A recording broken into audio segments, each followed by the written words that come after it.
Hey guys, it's Jimblade8304 here, and welcome to Ninjago Recap. Today we're taking a look at the pilot's going to recap everything important that happened in these mini episodes that were released back in 2011. As a reminder, spoilers of course, and if you do go on to enjoy the video, be sure to drop a like, and yes, stick around for seasons 1 through 12 as I get to them, because it's going to take a lot of script and do all this stuff. But with that said, let's get started with episode 1, Way of the Ninja.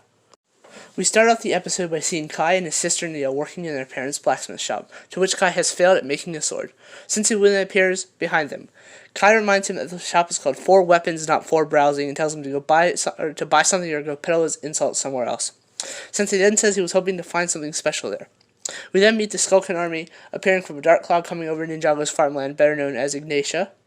Samukai then orders an attack on the farmers. Kai suits up to fight and tells Nia to stay back. Crunch and Knuckles are then seen sneaking into the shop while Kai and Nia are fighting, and they try to find the map of the 4 golden weapons, which they find after they're done being stupid and fighting each other, as the skeletons typically do. Kai then fights Samukai, which he is pushed to the ground. When Sensei Wu appears out of nowhere, knocks Samukai away from Kai. Samukai then throws his daggers at a water tower, which almost hits Kai until Sensei yet again saves him. Garmadon then orders the skeletons to take Nia. Sensei and Kai then proceed to argue about the fact that Sensei did, quote-unquote, nothing, which leads to the telling of story how Ninjago was created. I won't cover that here, just look it up if you guys are interested in it. Sensei then tells Kai that he came looking for him to train to become a ninja. Kai then climbs the mountain to the monastery. Sensei then unveils the training course that Kai will use to train, which he has to finish before Sensei finishes his tea. This goes on for quite a while. Kai then finishes the training course and asks how many sugars for his tea. Will that be 1 sugar or 2? Episode 2, The Golden Weapons. We then see 3 mysterious black ninja appear, later revealed to be Cole, Jay, and Zane. Kai tries to fight, but kinda fails, kinda doesn't.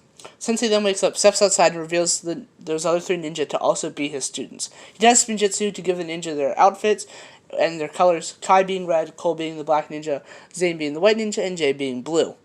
He then reveals their elements. Cole's revealed to be, to them, again, Kai's fire, Cole's earth, Jay is lightning, and Zane is ice.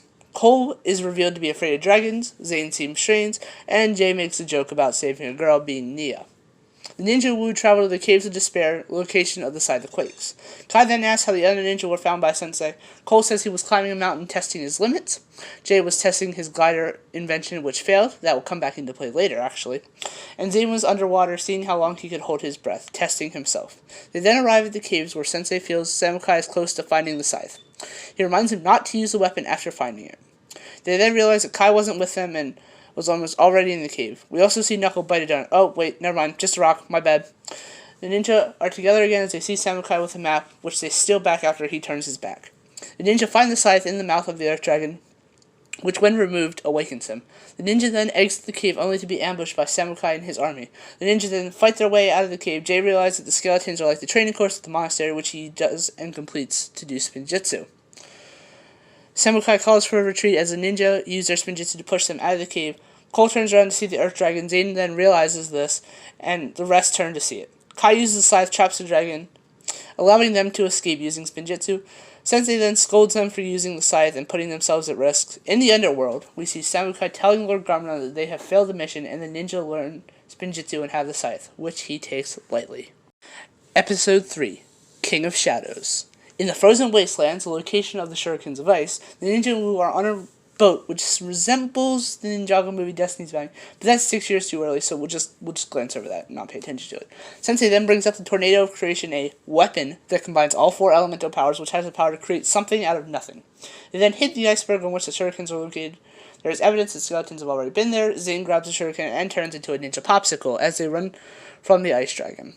Sensei shows the map and points to the next location, the floating ruins, which look like giant nunchucks in the sky, and is the location of the nunchucks of lightning. They then realize they were being followed, quickly climb the chain to the place where the nunchucks are perched.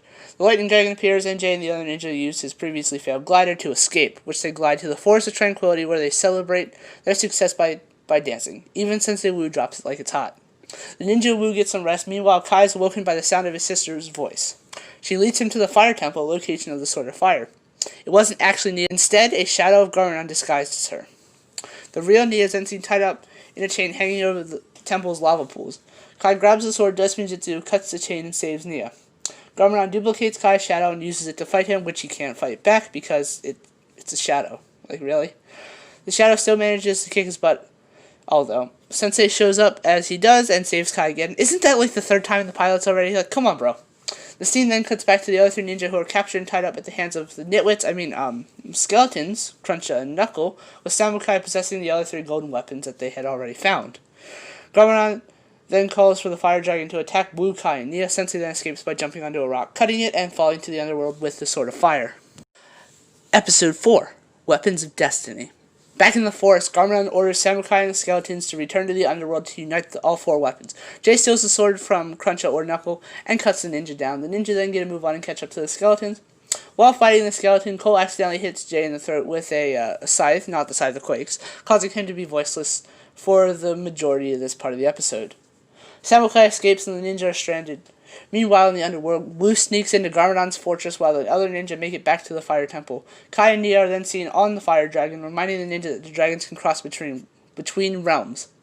Jay then tries to hit on Nia while still voiceless, asking if she likes the color blue. Zane asks for him. She responds with yes, it's her favorite color. We'll get more into this as the series progresses.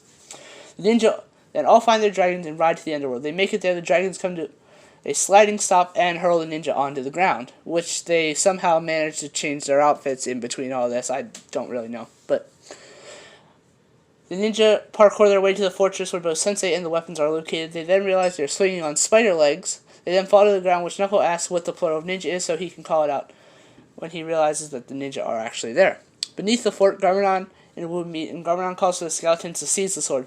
Sensei wipes the floor with him quite literally as he does Spinjitzu and knocks them all to the ground. Samukai, with the other three weapons, fights Wu with only the sword.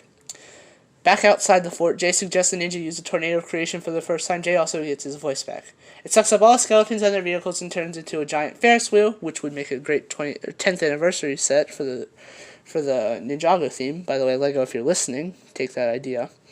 But the ninja then see Wu and Samukai fighting with the golden weapons, to which they just stay back. Samukai defeats Wu and picks up the sword, to which Wu says that no one can handle all four weapons at once.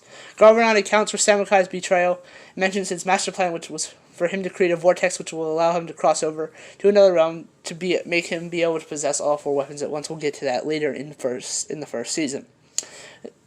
The ninja then pick up their weapons and return to Ninjago, specifically the four-weapon shop, where they celebrate their victory, but they know they must be ready when Garmadon returns. They high-five with the golden weapons and realize they should never do that again. And, ladies and gentlemen, there you have it. That is everything you need to know about the Ninjago pilots in just under 8 minutes. I would like to thank you guys all so much for watching this video. It did take a lot of work, about 2 hours of watching the episodes and scripting it, and all for about an 8-minute video. So, hopefully you guys enjoyed. If you have some friends that you know or want to watch Ninjago but don't actually want to watch it, a recap, be sure to send this their way. And with that, thank you guys so very much for watching. We'll catch you guys in the next video. And this is Jimmy 8304 signing off. Bye-bye.